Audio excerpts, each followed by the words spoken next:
மேசராசிக்கு பார்த்தோம் அப்படின்னா 3ஆம் இடத்துல இருந்த குரு பகவான் 4ஆம் வீடான சுகஸ்தானம் அப்படிங்கிறது என்ன, இந்த சுகஸ்தானத்துல உச்சம் பெறும் பொழுது வாழ்க்கையில என்ன இது நாள் வரைக்கும் அனுபவிக்காத பல ஏக போகங்களையும் சுகங்களையும் நீங்கள் அனுபவிப்பீர்கள். 4ஆம் இடத்துல அமரக்கூடிய குரு பகவான் உங்களுடைய 8ஆம் வீடு, 10ஆம் வீடு, 12ஆம் வீடுகளை பார்க்கிறார். புதிய வேலை வாய்ப்புகள்லாம் கிடைக்க இருக்கு.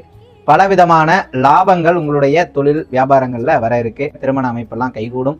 குழந்தை பாக்கியங்கள்லாம் கிடைக்கப்பெறும். நிம்மதியா படுத்தா தூக்கம் வரும். வெளிநாடு வேலை வாய்ப்புகள் உங்களுக்கு கிடைக்கப்பெறும். பெரிய பெரிய விஐபி அவர்களுடைய அறிமுகங்கள்லாம் உங்களுக்கு கிடைக்கப்பெறும். வீடு, வாகனங்கள், என்ன தங்க நகைகள் இதெல்லாம் வாங்கக்கூடிய யோகமும் பழைய கடன்களை அடைக்கக்கூடிய வாய்ப்பும் இந்த குரு பெயர்ச்சியில் உங்களுக்கு கிடைக்கப்பெறும். புண்ணிய ஸ்தலங்கள் சென்று தரிசிக்கக்கூடிய வாய்ப்பும், புண்ணிய நதிகள்ல தீர்த்தமாடக்கூடிய வாய்ப்பும் என்ன உங்களுக்கு இந்த காலகட்டத்தில் கிடைக்கப்பெறும்.